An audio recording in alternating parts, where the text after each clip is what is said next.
Welcome back to Indigo Moon, where you are the gift.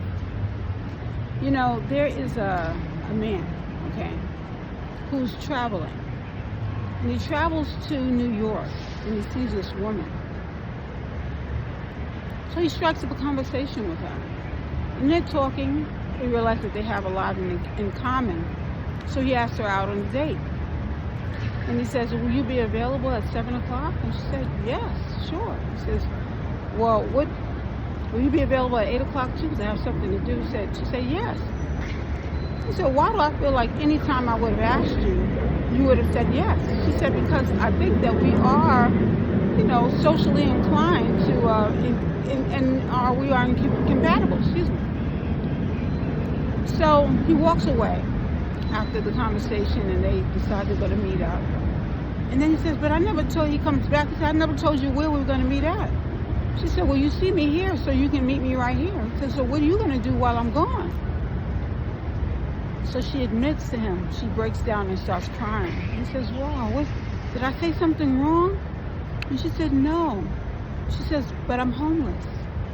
And the guy says, you're what? You look like you're... And she starts telling him the story of how she became homeless and everything. So at this point, he says, you know what I'm going to do? I'm going to put you up in a hotel. And when I'm done, I'm going to meet up with you. She said, no, but I don't want no strings attached. I don't want you to think that, that I'm that type of woman. He says, I'm not thinking anything but what I already thought, that you are a wonderful person, and I'm enjoying getting to know you. So he puts her up in a hotel. She's able to shower. She's able to get herself together or what have you. And at 8 o'clock, there's a knock at the door, and there he is. They go out to eat, and he says, you know what, I haven't had this much fun in so long.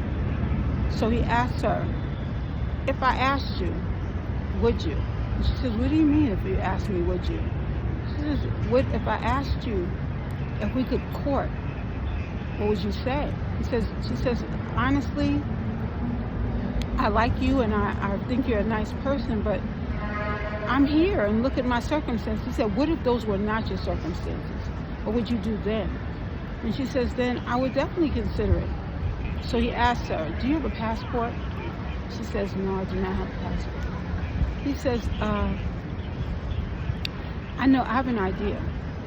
And from what you've told me with your credentials, you'll be able to get a job with my company in a heartbeat. Wouldn't even be a problem. So she's liking where he's going with this, but she's thinking that it's too fast. What he ends up doing is he ends up flying them to Houston, and they get a passport in 48 hours. Then they go to England, where he lives. Make a long story short, they're now my girlfriend's grandparents today.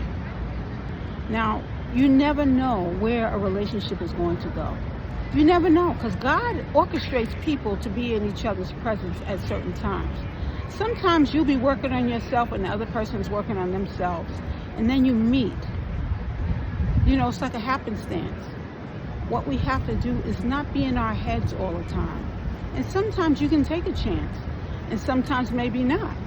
Right now, the way that this world is and how critical and crazy things can be, a lot of people will not step out on faith.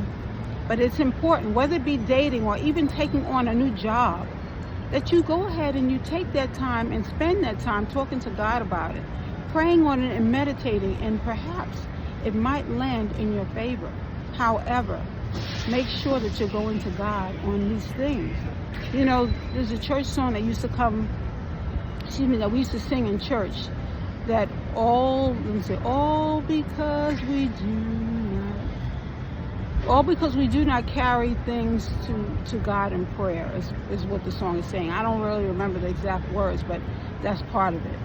So let us make sure that we are tapping in and we're making that necessary connection, because God is definitely wanting you to be happy. And some of us are not happy because we are so caught up in all the things that are happening, all the negative things that are happening. Let us focus on what we want, so that perhaps those things will be closer in consciousness than ever. All right? So thank you so much for joining us, Indigo Moon. Have a lovely day.